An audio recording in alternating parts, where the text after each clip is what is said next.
Hello, everybody. Welcome back to another episode of Chatting Pitch. Apologies for last week. We just didn't have time, but we're back now. I am Leslie and my co-host. I am Matthew D. Smith. Thank you for coming back. Yes, last week we just couldn't be bothered, could we, Leslie? We just thought, what's the point, You know what's even better? We couldn't even be bothered to come up with an idea for this week. So we went back into the well-tried and tested formula of continuing a previous idea. And what's that idea, Matthew? Yeah, so in our first batch of episodes, we got to about episode 9 of 12, and we were really just plumbing the depths. We really were scraping the barrel, and we were, what's another metaphor, Leslie? We were really... we really turned those underpants inside out and wore them for a third day in a row. And it got to the point where we didn't have any ideas. So we thought we would have a look at the IMDb top 250 movies list and see and share what we thought of this list. And we figure, well, last week we couldn't be bothered. We thought, hey, people can come up with their own pitches. And That's right. When that didn't work, I don't know if you saw, Leslie, on the London Stock Exchange, pitches were right down, 58%. So we decided to come back. We've returned, and straight away I can already see the pitches are going sky high. Yeah. So we're going to be sharing part 2, IMDb top 250 movies list. Last time we did the top 12. And we've come across a problem, haven't we, Leslie? We have come across a problem due to time. And time is our worst enemy sometimes. Yes, you can't stop time. You can't stop time. You can cook with time. And it takes time to cook. Yeah, that's where it gets you. It smells nice. Mm-hmm. And you put it in there. It takes a while to cook with. Mm-hmm. And then all of a sudden, you're 95 years old and you're still working that construction job. And yeah. Wow. Little hard hat on. You know what that saying is from? Wow. That's Gordon Ramsay. Wow 3 times. Oh, okay. You ever hear Gordon Ramsay go, wow? No. It's raw! Yeah, that's him. Wow. Wow. Does he say everything 3 times? It's raw.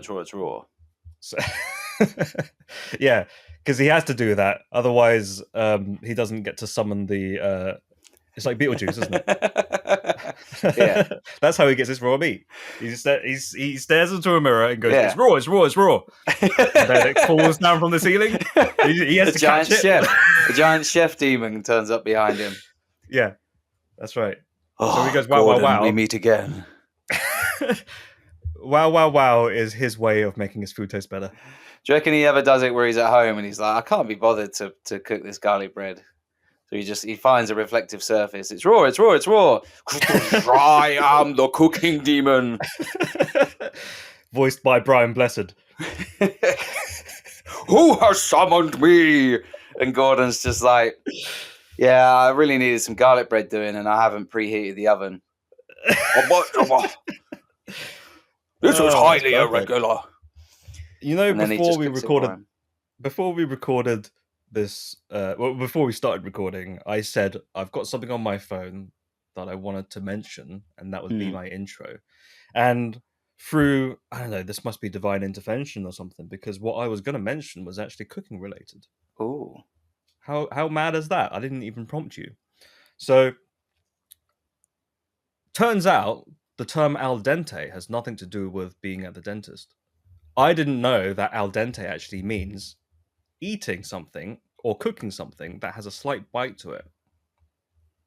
I always thought al dente was. Did you thought it was going to the dentist? Cue the jingle.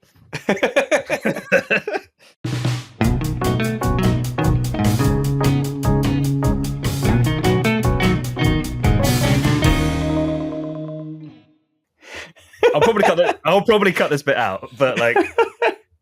It wasn't. No, that was a bit. But I wanted to play the character that doesn't realize that cooking terms were actually not medical terms. Yeah, that could be a recurring bit. What else could you think? I don't know. Al fresco.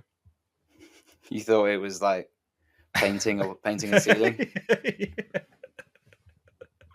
Or what was the other one? Going to visit. Was actually jousting or something. No, something to do with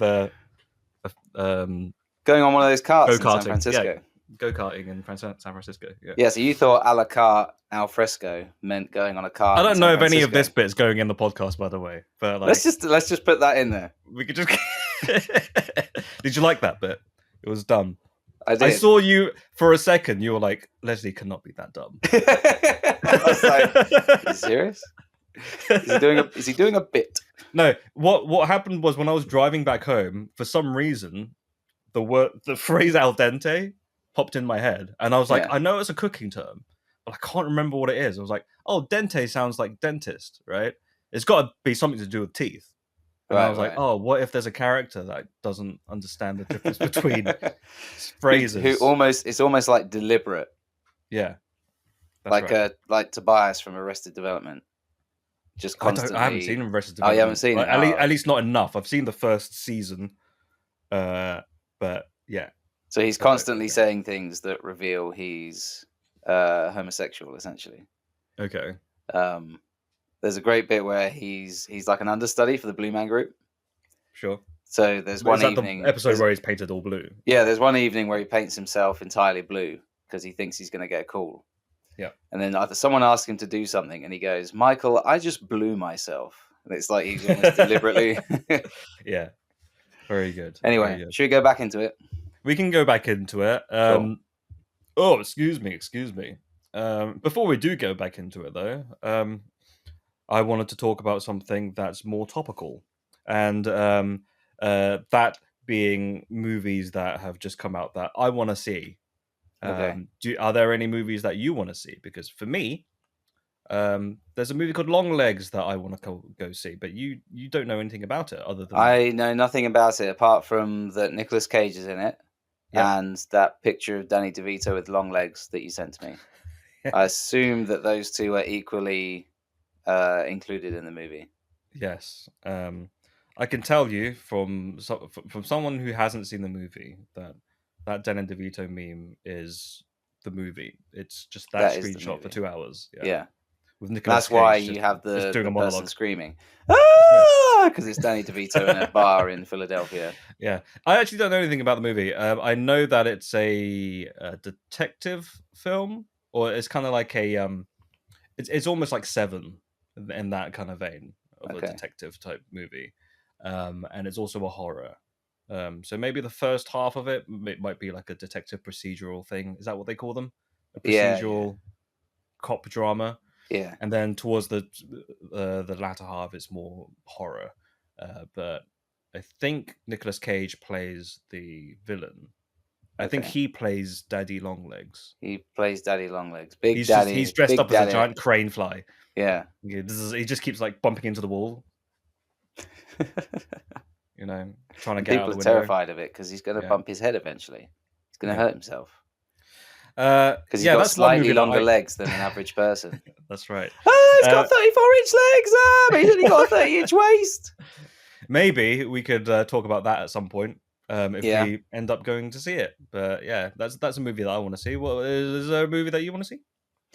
At the moment, my entire brain is taking up with children's films. Yep. So it's pretty much trying to avoid movies I've already seen 8 times this week. Toy Story 2. I've managed to not watch Toy Story 2 for a while. Despicable Me 2. He's not really. 2. No, my son's not really Shrek into the Minions as much. We haven't done Shrek. Terminator 2. Yeah, we did that, but that's a good rewatch, isn't it? Yeah, you can put that on. Especially, I was terrified of Terminator 2 when I was a kid because I remember the first thing I saw was Arnie pulling his arm off and showing the skeleton, and that freaked me out. I think it was because it was the moment where he was getting the scalpel and like cutting around his arm and then going down the vein. That freaked me out as a kid. Right. I don't want anything to do with this movie. And then years later, I revisited it of age. That I was supposed to be at least 15 or older watching that movie. And I loved it. I thought it was a great movie. I think it's probably one of the best action movies ever made. Oh, that's terrific. Yeah. But going back to it, you have only been watching kids' films. Yes. So there's nothing that you are looking forward to, unfortunately. Just not watching animated animals jumping around. Sure. Is your son of that age right now that he only watches animated animals jumping around? Yeah, most of it's that. Yeah. Is he too young for something like Power Rangers at the moment? Probably, yeah. And we don't want to, because he's only 3. We don't want to give him too much that's like lots of fighting and things like that. Because Sure. we don't want to send him into nursery and like get told at the end of the day, oh, he yelled something about Zordon and then kicked another kid. That's the same mentality as what my dad had when he didn't let me play Street Fighter 2 because he said it was too violent. Yeah. Instead, I went over to my friend's house and played Street Fighter 2, and look at me now, renowned. Look at you in your your headband and your 80s clothing and shooting Hadoukens out of my hands and doing like hurricane. You do none of the fighting stuff, but you've really taken to the fashion. You look fantastic. Right. Thank you very much. You guys can't see this, but I'm in full Street Fighter attire. Yeah. And Matthew's dressed up as a dancing animal. Jokes are funny. Golly, what a day. Okay, that gets rid of that section. I did have another. I've been coming up with ideas of like maybe we could have reoccurring sections in this here podcast that we do. Right. Like maybe the intro can be the character who has no idea about something that thinks it's something else, like the one that I did earlier. Yes, where you thought. Character. Yeah, character. In character. quotation We're marks, doing the bunny rabbit ears thing. Character. Or like, what movie are you looking forward to watching? That might be another section. Yeah, I let the side down really there, didn't I? I do have another one, but I'll leave it to the end. That's going to be a little bit of fun. That's going to be fun for you. Yeah. Ooh.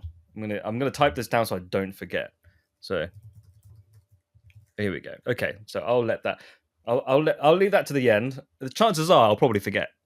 We'll probably get to it, and then we finish recording, and I'm like, I didn't do the thing. And this comes back to what we were talking about privately earlier on, where I'll randomly throw that in at the end, just because I wanted to tick off a checklist. We can have Leslie's final thought. That can be Leslie's final thoughts. Yeah.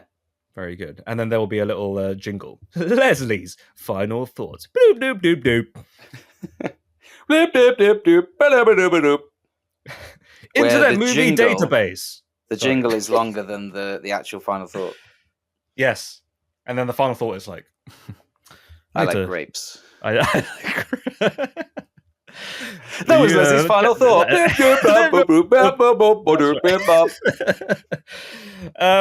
Okay, before we get wildly sidetracked, how far are we in? 12 minutes. We're not too far. We're not doing too bad. That's all right. So, Internet Movie Database, or as Matthew likes to call it, I Make Dog Biscuits. Remember that? That was a Chris Ramsey name that we gave it. Yeah, but instead, this year we're going to call it In My Donkey's Barn. Donkey's Barn. In My Donkey'sBarn.com. Top 250 donkey barns. So, barn number 1. This is good space. No, the number 1 to what did we get up to last time? So I think we did. To a very old episode. Yeah. There'll be something in the time codes for part 1 if you want to listen to that. We did 1 to 12. We didn't deliberately do 1 to 12. We just sort of got to the end of our time and thought, well, we're not going to do all of them, are we? That would just be silly. So we stopped there. But Matthew, you mentioned something before the intro jingle that we ran into a little bit of a problem. And the problem is these things change over time, don't they? And this was 3 years ago when we visited this list. Yes. So I don't remember what the first 12 were from last time. It's been so long. Yeah, they haven't changed too much. I mean, there's number 1, which is Shawshank. Yeah. Then there's the Godfather. Then there's the Dark Knight. The Dark Knight. Godfather Part 2. We did talk about that. I remember not speaking about 12 Angry Men because even till this day I still haven't watched it. It's an amazing movie. It's an amazing movie. Yes, amazing. Yes. Well worth your time. It's rated U. So all the kiddies all the children under 3 can watch these men yell at each other for Now, I 2 don't know if hours. you've seen it. It's 12 angry men, but also 12 angry cartoon animals jumping around. Number 6 was Schindler's List. Schindler's List. Number Then 7 we got was Lord of the Return of the Rings. King. Yep. Number 8. Go on, you run down the rest, sir. Oh, yeah. Pulp Fiction, number 8. Number 9, we've got Lord of the Rings, Fellowship of the Ring. That's the first one of the Lord of the Rings trilogy. The Good and Bad, the Ugly. That's the Clint Eastwood spaghetti western classic. And then number 11 was Forrest Gump. Did we get to number 12? I think we got to number 12. Okay, number 12 is The Lord of the Rings, The Two Towers. So all 3 was within the top 12. All 3 of the good Lord of the Rings. I remember we talked about Fight Club because this is number 13 now. So what we're going to do is go from 13 onwards. But I do remember we brought up Fight Club from the last episode because you said it was a product of its time. Yes. And then we talked about The Matrix. And then I said The Matrix was also a product of its time, specifically the soundtrack. We pretty much said it all. Don't bother listening to part 1. We said that pretty much for every... It's a product of its time. What do you think of The Godfather Part 2, Leslie? Well, it's a product of its time. Product of its time. Can we try and say it at the same time? So what about 12 angry? What about 12 Angry Men, Leslie? Well, I haven't seen it, but it's a product of its time. Hopefully that came in at the same time. I mean, there's obviously we're recording this remotely, so there might be a slight lag. And it might we'll see. It's just because our podcast, well, it's a product of its time. So I guess we don't have to say too much about Fight Club. No. Are you surprised it's dropped? I mean, there aren't too many. There aren't any recent films made in the last 4 or 5 years in that top 12. So no. But like, let's. What I'm going to do, right, is I'm going to have it so that number 13 is right at the bottom of the list, like of the page rather. And then as I scroll through, it's going to reveal to me what the next one is without me seeing it. So let's move on to number 14. And if you didn't guess, this is a review episode. We're talking about we'll do mini pitches along the way. We can do little mini pitches along the way. But so Inception, episode. Number 14. Okay. With 8.8 star ratings by 2.6 million people. It came out 2010. And needless to say, it was a product of its time. It was a product of its time, starring Leonardo Dream Caprio, but to be honest, Tom Hardream, and Joseph Gordon-Levitt. Gordon Flash. Joseph Flash. Why are we bringing up flashing? I'm trying to keep it to dreams. Leslie, what's your favorite dream? My favorite dream was the one when I had a baseball bat and I was batting away a bunch of mini little green zombies. And they were coming through my window. And my favorite dream is peace on Earth, but you know, I guess I'm just not selfish. Go on, carry on with your baseball bat and your 12 green men. You hoodwinked me there. I thought we were talking about the bonkers dreams that we have. Have you ever had a bonkers dream? I've had loads of. I like the jump. You ever had a jumping dream? Yes, I had a dream where I fell asleep for 3 seconds and a tricycle came flying towards my face and I woke up. Okay. And I was like, "What?" Oh no! I meant where you can in the dream you can jump, but it's low gravity. Okay. Sort of like Inception style, where they're all floating around. Although one thing. I thought after watching Inception for the in case you didn't realize this move. Sorry, pointing at the. It's a product of its time, and so is your dream. Your dream's a product of its time. That was a visual gag that you'll never understand. But yeah, anyway. So Inception, right? Yes. There's the bit where they explain, okay, if you go into one dream level and then do something, it will affect the deeper dream levels. Yes. In some sort of way.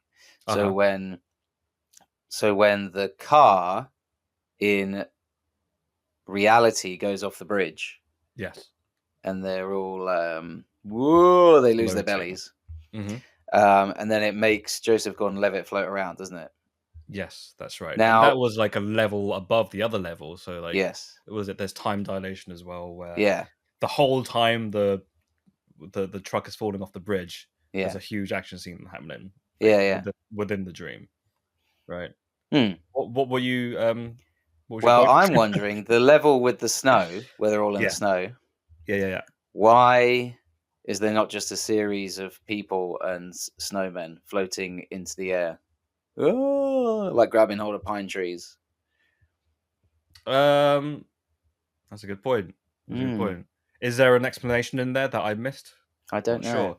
I remember this came out when I was in university, and I was in media studies. The teacher that I had at the time told me that whole snow sequence was pointless because it was just an homage to James Bond. But I kind of disagree because I thought it was fun. I thought it was a fun sequence. But did he have a point? I Did it thought need it to be in was snow? Because it was From Russia with Love, right? Or whatever the Roger Moore movie was, when he's in the jet ski, not jet skis, snowmobiles. Jet skis. Oh That'd be great. dear. What have you done? What have you done, Vladimir? Well, we said we were all going to move to the snow base. Yeah. I accidentally. Well, I was watching Waterworld last night. You'd better hope the snow melts, Vladimir. Sorry, what was your point? Let's get back to what we were saying. So, what were we saying? You said like that. Why didn't the snow go all the way up into the sky? Okay, but if you think about that, then why wasn't the Limbo one? Why weren't all the buildings in the skies either? Oh yeah, think about that. Very good point. So I think it doesn't really matter. It's not that deep. Oh, okay. Yeah. The problem with movies like this that have a set of rules, when they start breaking their own rules, it's like we can either be upset over it or we can just enjoy the ride. Yeah, I guess. For me, it didn't really clock on that. I thought, why isn't the snow in the air? But for you, it was a problem. Not a problem that makes the film unwatchable, because like you say, the snow bit is a bit of fun, mostly, isn't it? Mm-hmm. Yeah, it's not like it broke the movie for me or anything, but it just made me wonder, what are the actual rules of this? Because imagine that snow scene. If you could have had people, maybe because it's a deeper level, it's not affected as much. So Joseph Gordon-Levitt in this hotel room is completely zero gravity, but maybe like my jumping dream I was describing earlier, mainly you could have Tom Hardy hopping like really big jumps, like the Hulk in Ang Lee's Hulk. Yeah. Just hopping around. Or like Kevin Bacon in Apollo 13. Yes. Or where he dreams.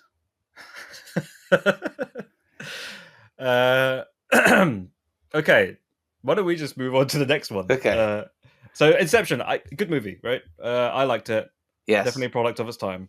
Yes, definitely a product of its time. Although, having said that, 14 years later, it still holds up, and I think it's going to be one of those movies that actually is kind of timeless. Like, well, it still holds up because a lot of it's zero gravity, so it's very easy to... Anyway, number 15. Oh, here's one that holds up. Star Wars, Episode 5, The Empire Strikes Back. Definitely a product of its time. Definitely. 1980. Time, yeah. 2 hours and 4 minutes. Rated U. That's rated U? Isn't rated that not U for Up Yours. Up Yours with Star Wars. We can do what we want. Isn't that movie... There's a bit of violence in that movie, is it not? Is that not there's a bit, but I mean, it's all soft sci-fi, It's all pew pew lasers and spaceships and what have you. Which episode was the one where Luke gets his arm cut off? I think it is Episode 5. Yeah. That's a U? If Star Wars fans listen to this and we get that wrong, they're going to be so mad. Uh-oh. Anyway. I think Luke Skywalker got his foot removed in Episode 2. There we go, we're covered. Right. Is it... I don't know if this is accurate or not, but does every Star Wars movie have someone losing a limb or some sort of appendage? I feel like that's like one of the checkbooks. You have to have some lightsabers. Yeah. Somebody has to lose a limb, and somebody has to kiss their sister or brother. That's this movie, right? Okay, the Lucas checklist. Okay, we had. Did we have someone losing their limb? Well, he stubbed a toe in the first scene. That's fine. We got that covered. Have we got lightsabers? We got loads of lightsabers. Oh man, so many lightsabers. So I guess it's just the incest scene to shoot. Do you hop remember to it, guys?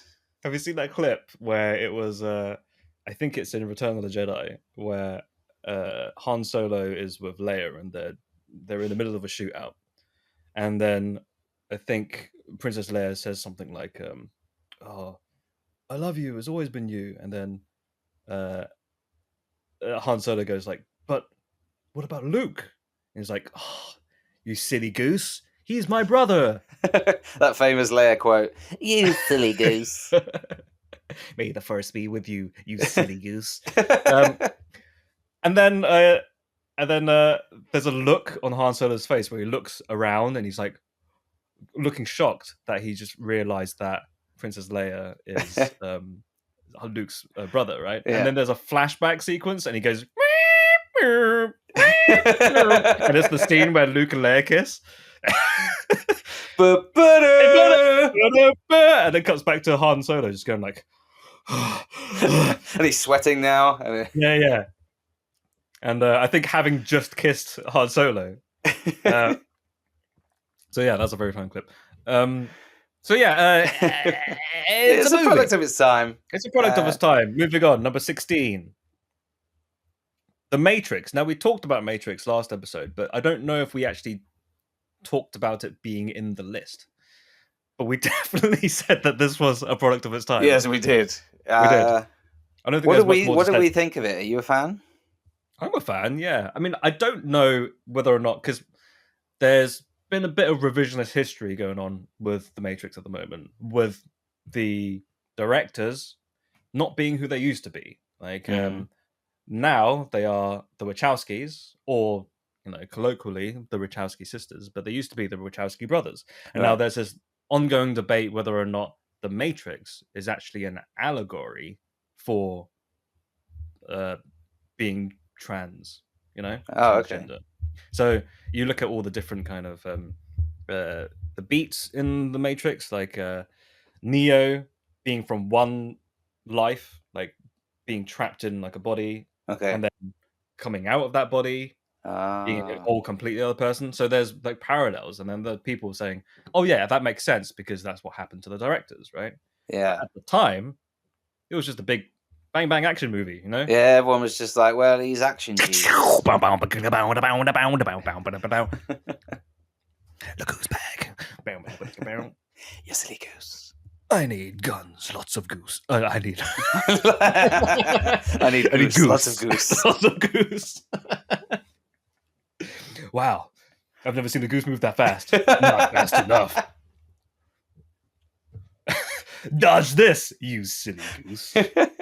Throws a goose at him.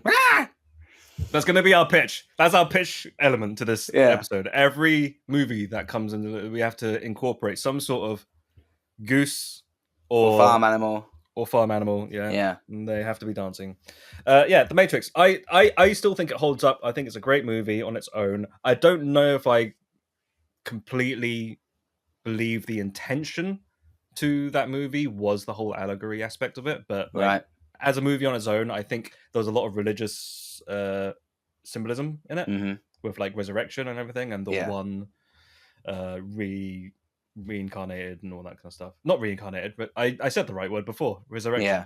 And then they made another one called Neo. Yes? If you rearrange the letters, you almost get Noel, which is Christmas, and Christmas is when Jesus was born. So he's Jesus. That's right. And if you also praise be Jesus, and then also if you like switch around Neo, it can also be Eon, which is the energy company that sometimes supplies electricity to British homes.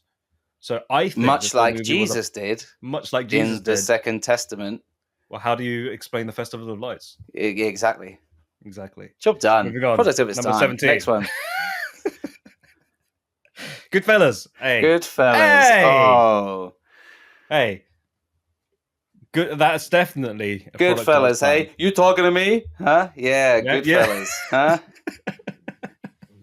I'm making a goose he can't refuse. Don't know why I did him as part chump there. Hey, I'm a silly goose. You're a silly goose. I'm a silly goose. Silly how? Huh? I'm a goose how, huh? Mm. I'm a goose. I amuse you. Yeah. I think this is Ray Liotta's finest performance next to B-Movie. Remember when Ray Liotta was in B-Movie? I don't remember B-Movie. He had his own honey. Ray Liotta's honey. Yeah. Whose joke was that for? Who knows? Ray Liotta was just in the movie lot. He was shooting something else. He is, though, all joking aside, Ray Liotta is, for me, one of the most underrated actors. He always brings it home. He's always he's always shown his chops in every movie, and he gives it 110%, I reckon. Like, even in his last performance, did you ever watch Cocaine Bear? No, I never watched Cocaine Bear because I thought it's a little bit too subtle for me. So yeah, it was definitely a product of his time. I think even with that movie, as bland of a movie that was, and as like cookie cutter of like a comedy that was, Ray Liotta really did give it his all in that, and he was still quite good. So yeah, bringing it back to the actual Goodfellas movie, possibly one of the best one-take shots I've ever seen. Oh, remember that one take where he goes from the outside of the restaurant and goes in? Man, what a shot! And I think this is also one of the first ever rise and fall movies that I've seen, and I didn't even realize that was even a genre. Oh, okay, yeah, very common in crime movies. Yeah. After that, I noticed other rise and fall movies, and this was the first one. Incidentally, that Weird Al Yankovic movie is also a rise and fall movie. Did you ever? I guess that's a crossover between crime movies and sort of true life. Again, Bunny Rabbit is true life biographies. Is that you do have that? Yeah. I suppose in biography movies you often have the rise and fall and rise, don't you? Afterwards. Yeah, but it's mostly just rise. Most biopics are just rise. Apart from, I guess, in recent times, like the Blackberry movie. You ever watch that? That was a definite it was a definite rise and fall movie because we all know Blackberry don't really exist anymore. You used that Blackberry, didn't you? Oh, I loved my Blackberry. It was fantastic. Yeah. I mean, it took me 20 minutes to open a web page. But in every other way, it was fantastic. They eventually tried to compete against iPhone by making a touchscreen version, but it just still didn't live up to what we now call phones today, which is this one right here that I'm showing you right now. It's a shame because I prefer a more tactile. I prefer a keyboard. You know, you can still get those. I do not like 3210s back. You know, remember those small? Oh, so usually I just get one of those. You know how a lot of keyboards you can just plug in with a USB. Yes. So I just make sure I get a smartphone that's got a USB, and then every time I need to send a text, I just plug it in, and I just type away. They need? You know what they need? They need one of those like an armband with a built-in keyboard, right? And then you can hold your hand. You can hold your phone in your hand with the same arm, and then type on your forearm. Right. The keyboards. Are you saying it would be like something that wraps around your arm, almost like a gel piece? Yes. So the next episode will be a collaboration with Shark Tank and Dragon's Den, where we pitch our product ideas. Why haven't we done that? We should pitch products. We're pitching in the wrong area. Yeah. You know what's funny? The other day, somebody asked me if I do a podcast, and I said, yeah, I do a podcast actually. And they was like, oh, what's it called? And I said, it's Chatting Pitch. And their first instinct was, oh, you talk about football then? And I didn't realize that was even parallel. Right, yeah. Speaking of football, didn't come home. Moving on. Yeah. Number 18. One Flew Over the Cuckoo's Nest, which I haven't seen. Have you seen it? Okay, yeah, I've seen it. It's very different to the movies that are around it. Apart from maybe Goodfellas, everything that's around One Flew Over the Cuckoo's Nest is very very steeped in their own genre. Very very high concept when you got things like The Matrix and Star Wars and Inception. Well, what is it about? Fight Club. I don't even know what it's about. So it's about. So the main character, he's a cuckoo. Is a goose, and it has to get over the cuckoo's nest. But every time, it's either too heavy, and then there's a training montage where it loses weight, and then it's too light, and it just goes. Like that scene in Inception where all the people in the snow and all the snowmen are floating in the air. It's a bit like that. The goose just keeps going. Then there's a montage of the goose gaining weight, and then he's perfect, fighting fit. Yeah, there's a rocking montage. Yeah, and it's this really glorious last shot where the goose just gets over the cuckoo's nest and just lands perfectly into the what is it called? One of those meat threshers. Yeah, one of those things. Really uplifting movie. But no, maybe it just about goes in, and then it cuts to black, and you never know if it went in or not. Oh, but then over the credits, you just hear like, and then by the time the stunt coordinator name has come up, you just hear like, boiled goose. It's almost like foie gras. And then at the end, there's a post-credit scene, and it's the just, goose will return. It's an empty plate. The goose will return. Product of its time. Okay, moving on. Number 19. I will never know what this movie is about.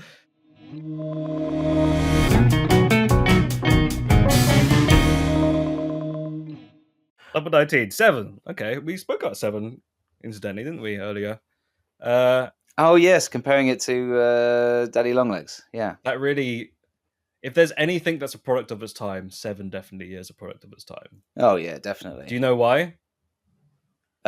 Because it was made casting, when it was, I think. Oh yeah, casting young Brad Pitt. A young Brad Pitt. Back before when Morgan Freeman had both his hands. What? You not know about Morgan Freeman? No. He's only got one hand. Really?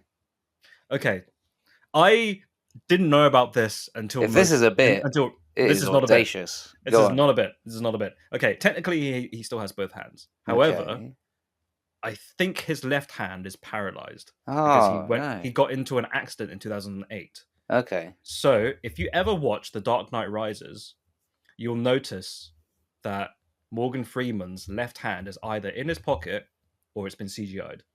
Oh, okay. I never noticed this until the other day. And I think I saw Morgan Freeman walking on the red carpet, and he just, like, his left hand was, like, he had a compression glove on, and it was just drooping to the side of his side. And I was like, what's going on with his arm? And then I heard an interview that he was doing about, like, playing golf with one hand.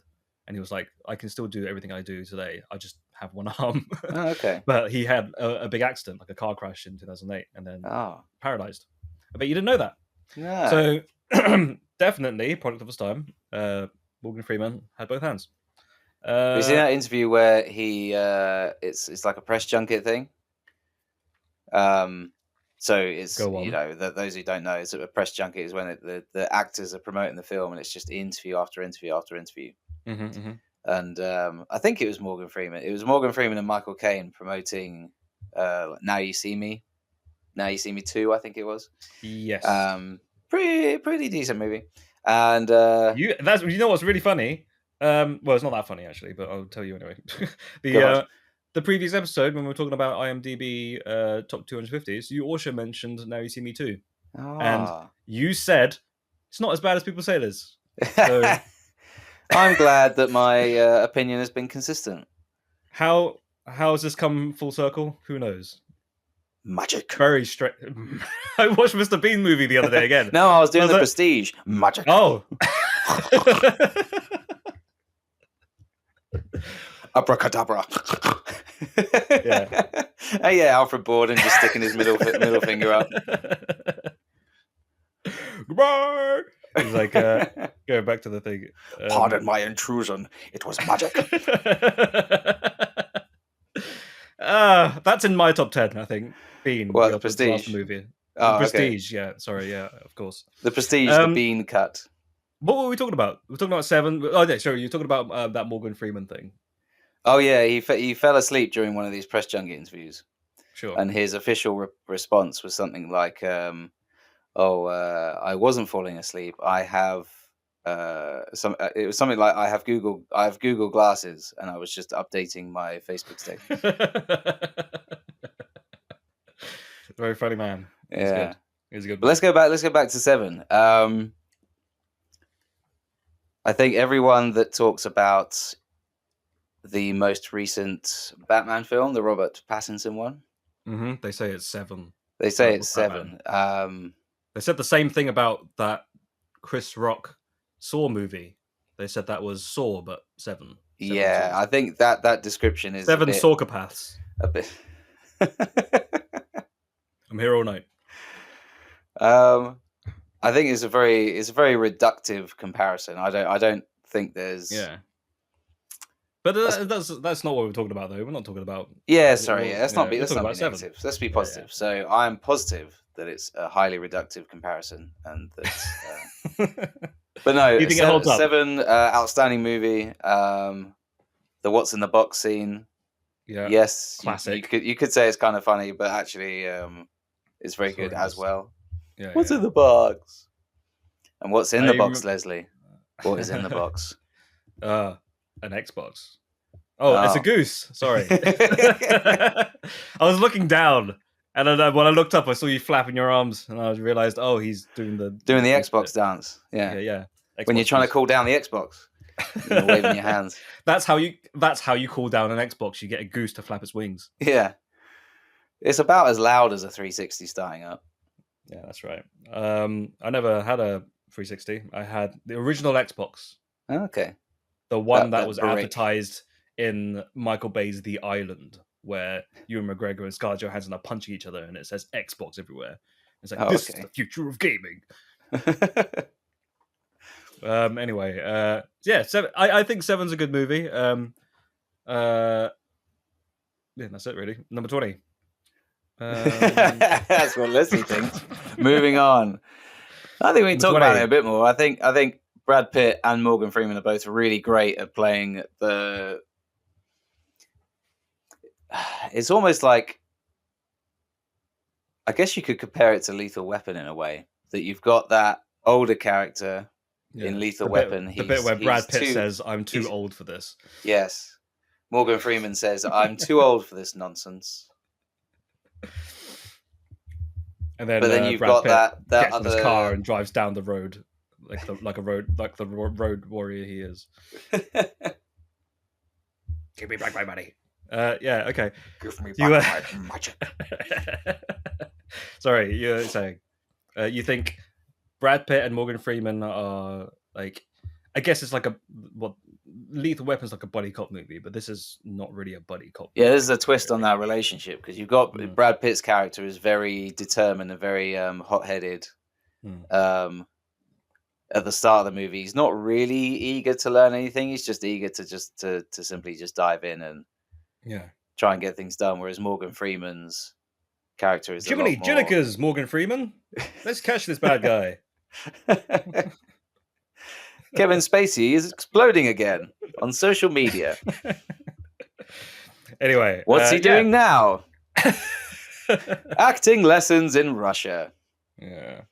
Is that actually what he's doing? I don't know. I was just guessing. I was guessing what his next gig would be. Okay, moving on. Number 20. He'll do a House of Cards, but it'll be a Russian version where he's playing Vladimir Putin. What's Russian for house? It'll be that of cards. Interstellar, number 20. I think it's a good movie. A lot of people say it's not the best Christopher Nolan movie, but then there are other people who say it's a masterpiece. Right? What do you think? As with most things, I'd probably say it's somewhere in between. I mean, I remember when we saw it in IMAX, didn't we? We did. And I remember the maybe a guy a few seats up from us, immediately after the credits started rolling and the lights came up, he stood up and went, "Well, that was a waste of time." Did he actually? I don't remember that. Yeah. I think we both disagreed. I don't know if it quite nails the ending. Oh, because it goes a little bit too a little bit too supernatural. Do you reckon? Yeah, because a lot of it felt grounded in science, and then suddenly he's in this spoiler alert. Like he ends up in a library. He ends up stuck in Waterstones. Space library. Ends up gets lost. Space bookshop. It's like, do you have anything by Dickens? So, yeah. A Tale of Two what? I'll be honest with you. I did not see that ending coming, but I think that's one of the reasons why I liked it, because not many movies give me a sense of like, whoa, like what's happening there? Right. And I think the first moment when he starts falling into the black hole, and then suddenly he's being bombarded by Waterstones. Buy one get one free offers. Buy one get one. You have to all those loyalty cards just smacking him on the head at the speed of sound. Yeah, or one of them says like how to be a silly goose. They just flies past.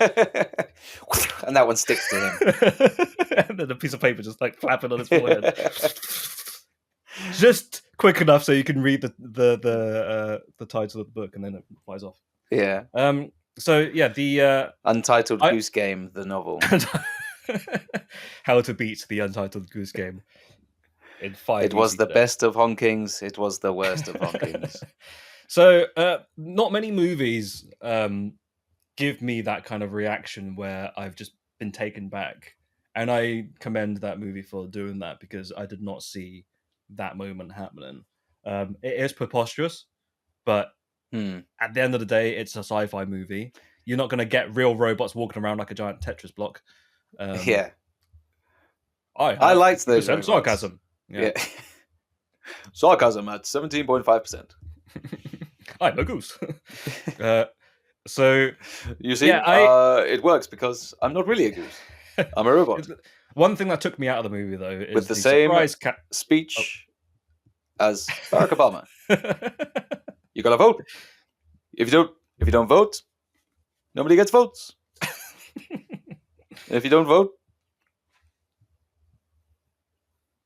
I'm just waving my arm around at the moment. Yeah. I wanted to see where I was going. So that's a nice goose. I bet that goose voted for me. Matthew, if there's anything I want to say about you, it's like you're the king of making me forget what I was going to say. Your jokes are unparalleled to anything. So, what was I saying? Oh yeah, there's only one thing in Interstellar that really took me out, was the surprise cameo by Matt Damon, because I was like, oh, it's Matt Damon. He's in The Martian again. Yeah, that's all I could think of at that time. And yeah, The Martian came out around the same time, didn't it? Yeah. Same year, maybe. And the whole time I was just thinking, why is Matt Damon in this? There's got to be a reason why. And it turns out it's just Matt Damon for the sake of being Matt Damon, right? He plays a good character, though. I like his character. He's a good character. It could have been played by anyone, but do you think it should have been Ben Affleck? Is that what you're saying? Well, it's just because it felt like it was a moment in the movie where it was like, look, it's Matt Damon. It's like, okay. And he wasn't billed as an actor in any of the marketing, so it felt like that was supposed to be a surprise for the audience. I'm like, right, it's like putting Ed Sheeran into Game of Thrones. So it's the wrong kind of surprise. It's a distracting surprise. For me, it was a distracting surprise. Yeah, I don't know if you felt the same way, but that was just me. I think it should have been, because the way that his character gets woken up, he's in one of those what are they called? Almost like hibernation pod things. Bags. Yeah. The ones you put in the fridge. The ones that you put your crisps in. Little zippy bag, yeah. Yeah. I think they should have like unzipped it and smoke comes out, and then up steps, it's me, Vincent Price. What's that thing that he says in the Thriller song? How's that monologue? Help me, I'm lost on Miller's planet. And he terrorizes your neighborhood. That's the one thing I remember from that monologue. Big fan or not big fan? Okay. And as McConaughey and Vincent Price slide down that mountain, Matthew McConaughey's helmet is all broken, and all he can see is Vincent Price just waving and moonwalking back up the mountain.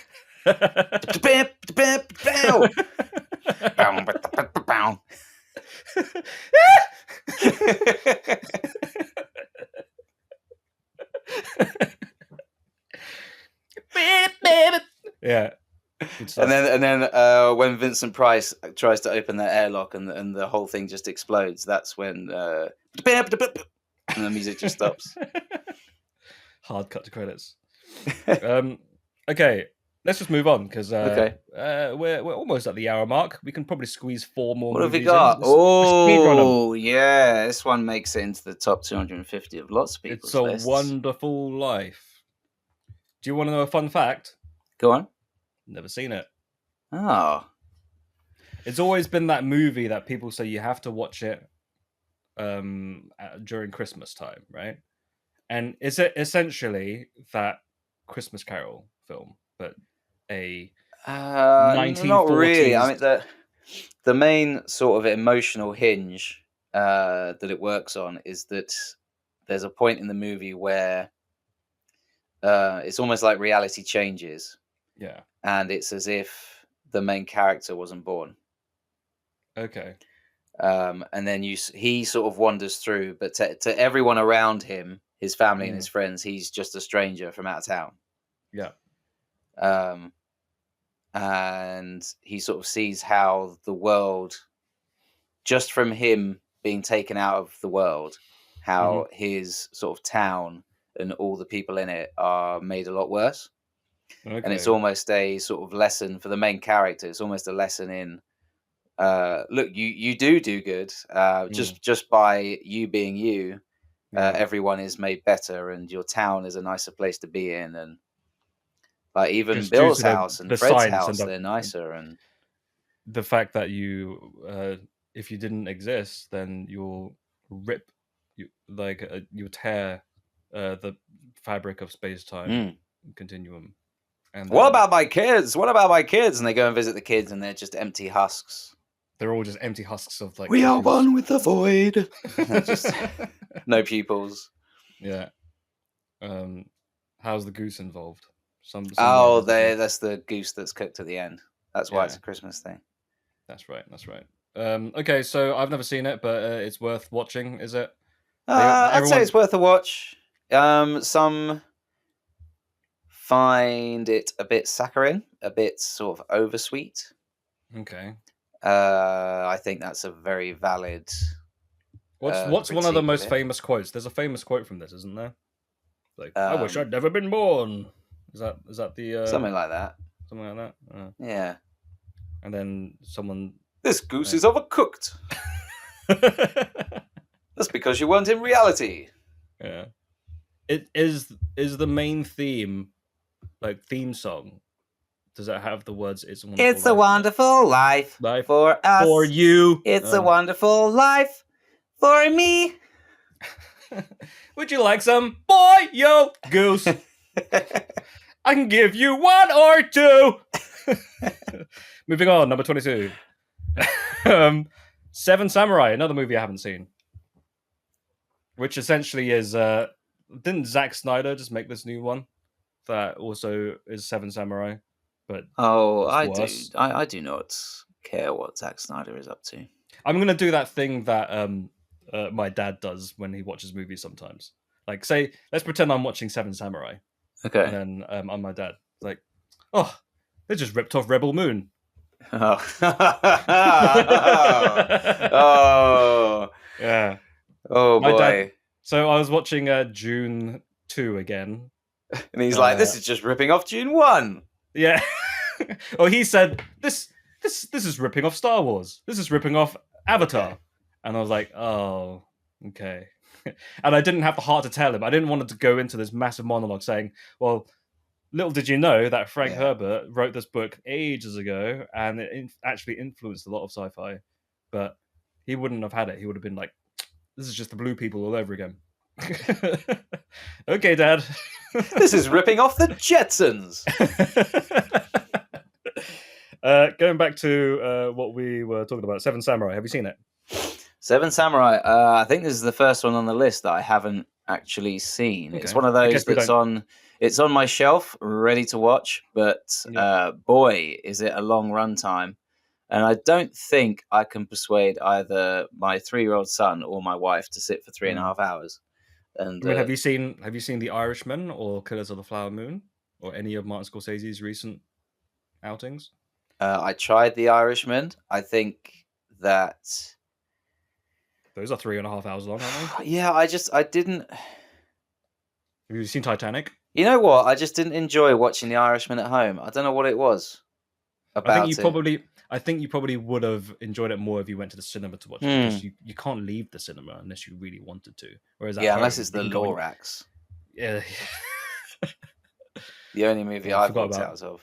It's interesting. We walked out of the Lorax, but we didn't walk out of the Muppets Most Wanted. Oh, yeah. Remember that? Yeah. I mean, I have a bit of a confession to make that I don't fully get the Muppets. Yeah, I don't get the Muppets either. I mean, Animal. I get Animal.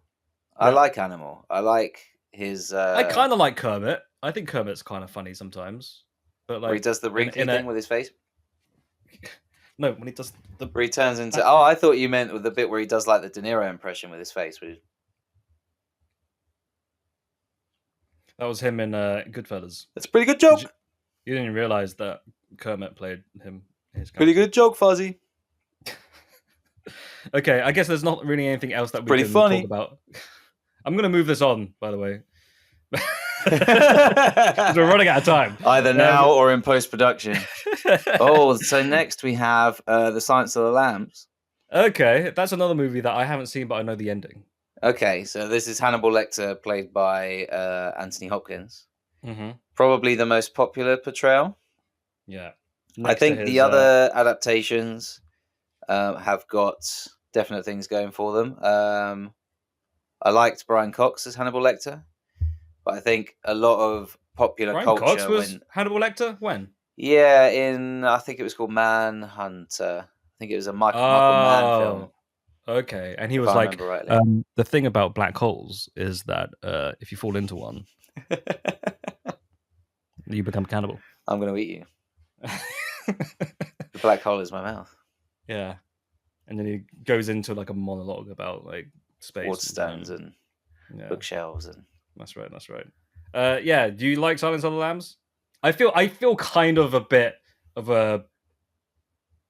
I don't know. I can't really exactly call myself a film buff for not having seen any of these movies. But like, The Silence of the Lambs, what do you think? I like its energy in that it's not like a runaway train. It's not like Fury Road or anything like that. But it's definitely got a drive to it. Okay. That keeps it going, and it's a bit more of a slow burn in places.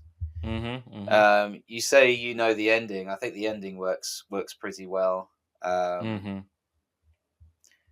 Yeah, overall, I think Anthony Hopkins plays it just to the point where a bit like how a lot of people see Willem Dafoe's portrayal of the Green Goblin in Sam Raimi's Spider-Man.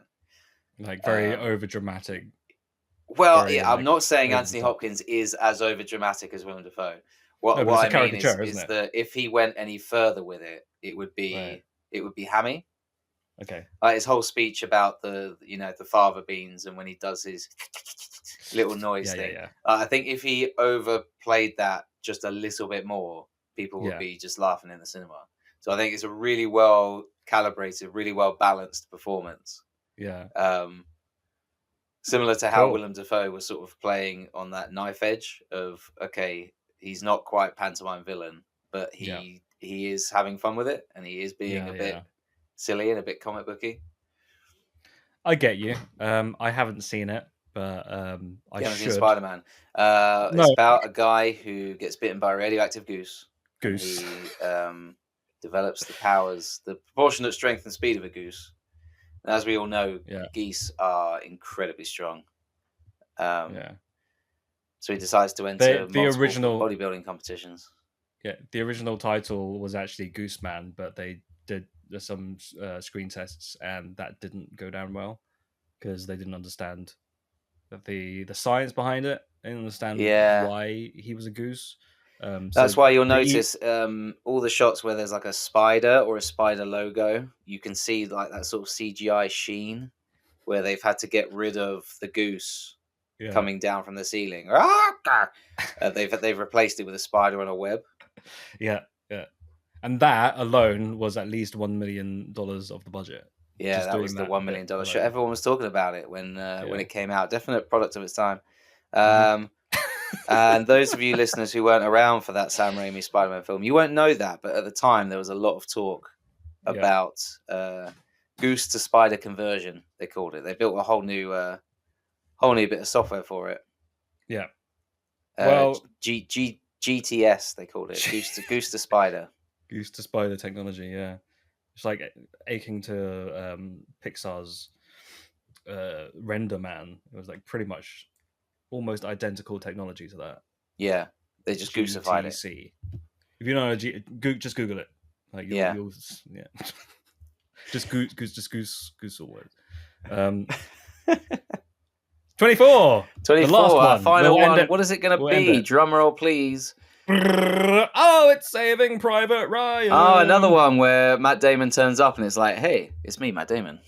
He's at the beginning though, isn't he? Is he at the beginning? I swear he's at, because it starts off with him walking through a graveyard, right? And that's his character, but I don't think it's him. Oh yeah, of course. He's played by an older actor. He's an old man. Yeah. They do a great morphing sequence though, don't they? Do you remember the bit where it goes from where Tom Hanks is like, let's get this kid. It's morphin' time.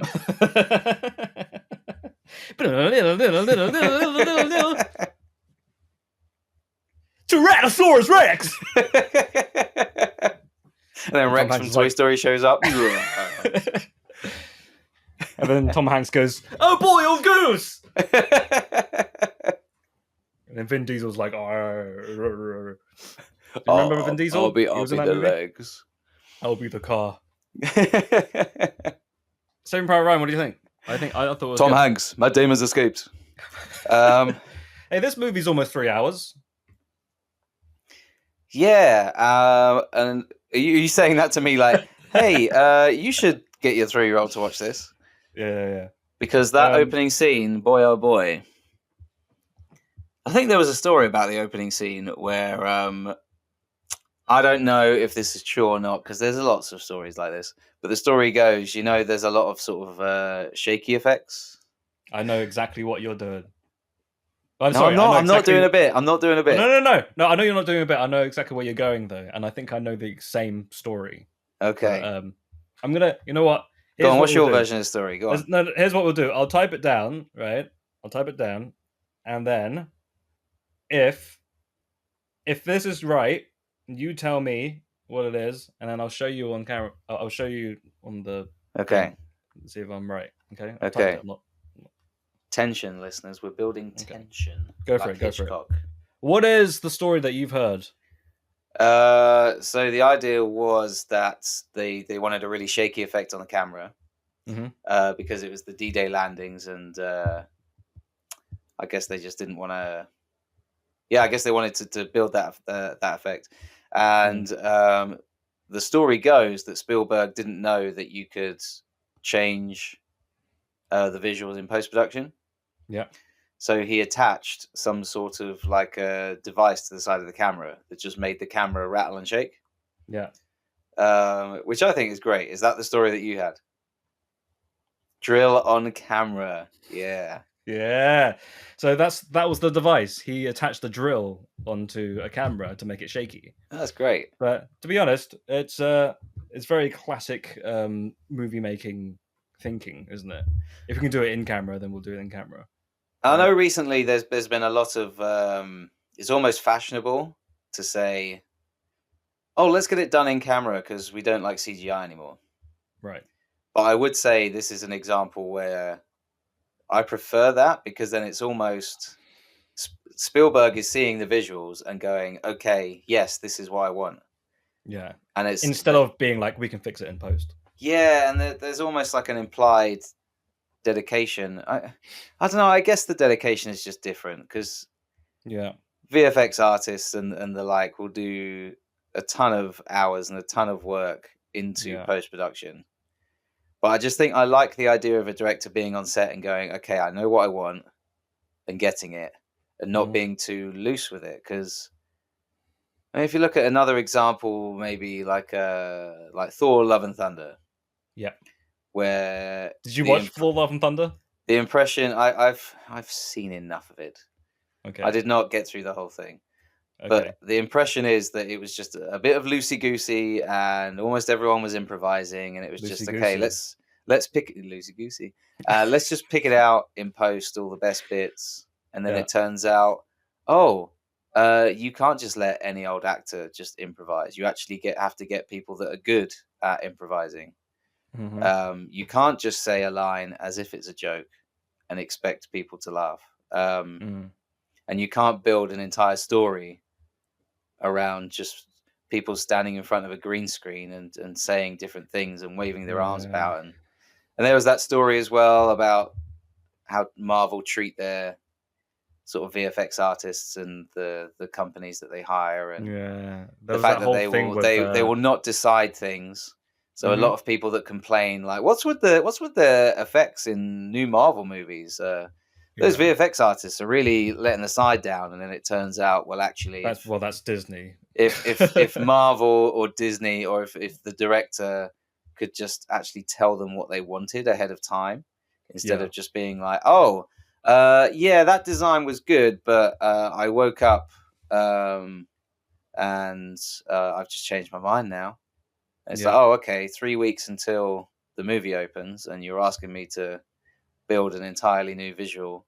I'll just do that then. Yeah. It's like, do it because it's your job. And that's their mentality, you know? Yeah. It's like, would you not prefer me to do my job well, so you could tell me 6 months in advance instead of 6 weeks in advance, and I can actually do a good job? Like this, I actually really like this movie, and it's a recent one that came out, and it's Gareth Edwards, the creator. I'm not sure if you've seen that one. I've not caught it yet. No, it's on my list. I think it's a pretty solid movie. Some people say that there are some plot holes, but I don't really care. I don't care what they say. I watched it 3 times, and I think it's a pretty solid film. Okay. And one thing that they did differently to what Marvel does is that the director planned everything to a T, storyboarded the whole thing, and locked everything in because they were shooting on location. And they said that this is where the VFX is going to go, and this is what it's going to look like. Yeah. So there was no room of faffing about in post-production. So he knew exactly what he wanted, and then they delivered exactly what he wanted. Yeah. Instead of saying like, let's just do it on the green screen, and we might replace this with something else, or we might do something else completely. Do that, and then once they finish, they'd be like, actually change it back to something else and do something else. And this is why you always get these Marvel trailers with like different VFX to the actual movie that you see in the cinema. Yeah, because in the 4 months between the trailer and the film, someone's decided, let's just make him a talking blob. Yeah. And I think the creator maybe a great example of how a great example of, imagine getting that goose into the mocap suit. God, how difficult would that be? Amazing. Temperamental, aren't they? Yeah. That's why you don't see geese in a lot of movies, just all of the ones we've talked about. Well, they're going to get their time to shine soon, I reckon. Yeah. You're going to start seeing a lot of mocap that look a lot like a goose's movement. So. Yeah. Or you just strap a bunch of gooses together and then make up the height of a person. Yeah, you could do. Like Power Rangers that we just talked about. Power Rangers, yeah. The silly goose. It's goosing time. Go, go, Goosey Rangers! or would it be Power Goose? I don't know. I like Goosey Rangers. Goosey Rangers. Yeah. Okay, Saving Private Ryan. Really solid. Yes, it is a surprise looking back. Oh my goodness, Vin Diesel is in this. Yeah. I think he and everyone else really solid performances. I think when you look at the marketing for it and the posters for it, you think, okay, it's going to be a Tom Hanks thing. But I'm kind of happy it's not just Tom Hanks holding it all together. It really is a team effort, and everyone gives it their all. It's an ensemble cast. Yes. So who's in it? There's Tom Hanks. There's Matt Damon, Tom Sizemore, Edward Burns, Barry Pepper. He's something. I don't know. Oh, Adam Goldberg. I remember him. He's the guy who was the crazy friend in Friends. Chandler's like roommate guy. Oh yes, yeah, he's really good in this. Yeah, Vin Diesel's in it. Giovanni Ribisi, who's also in Friends. That's Phoebe's brother. Yeah, Ted Danson. Lots of friends. Ted Danson Matthew Perry's in it as. Could I be any more Ryan?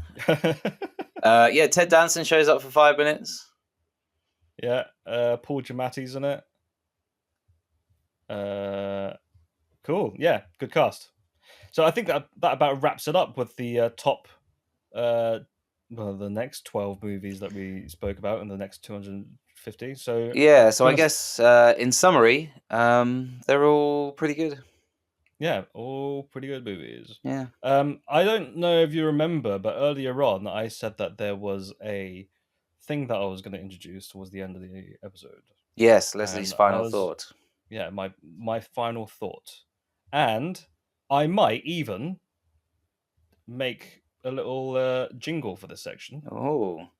Because if not, we can just use our mouths. That's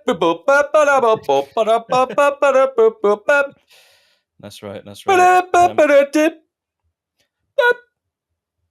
So that's that. Leslie's final thought. I can't find the page that I originally had now. Oh my goodness. I've lost it. Let me try. Have you just got Word document after Word document that just says drill on camera, drill on camera, drill on camera, make Leslie a goosey boy? So, I thought it'd be fun to do a very quick fire movie quiz. Okay. Yeah? Big movie quiz. Okay, because we're talking about loads of movies, right? Okay. Is this a quiz you found or a quiz that you have designed yourself with traps? It's a quiz that clearly I made this because it took me a whole 5 minutes to find it. Okay. So, question number 1: which of these movies is not based on a book? Is it A, Little Woman? Is it B, The Hunger Games? Is it C, The Godfather? Or is it D, Avatar? See, I was waiting for the movies that we've mentioned to come up, but I guess we're just doing a quiz now. It's D. It's D. Okay, Avatar, correct. Ding, ding, ding, ding, ding. Okay, number 2. Who directed the film's adaptation of J.R.R. Tolkien's The Lord of the Rings trilogy? Is it A, Peter Jackson? Is it B, A Boiled Goose? Is it C, Steven Spielberg? Or is it D, George Lucas? Well, I know what answer you want me to say. You want me to say that it was A Boiled Goose. But it was not. That's one of those film myths that goes around on social media. Did you know that J.R.R. Tolkien's Lord of the Rings was adapted by a goose? It's not true. It was George Lucas. Yeah. It's correct, isn't it? Moving on, next question. 100% correct. Okay, next question. And I'll treat this as the final question because we are running over time here.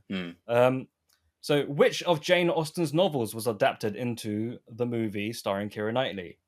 Was it A, Sense and Sensibility?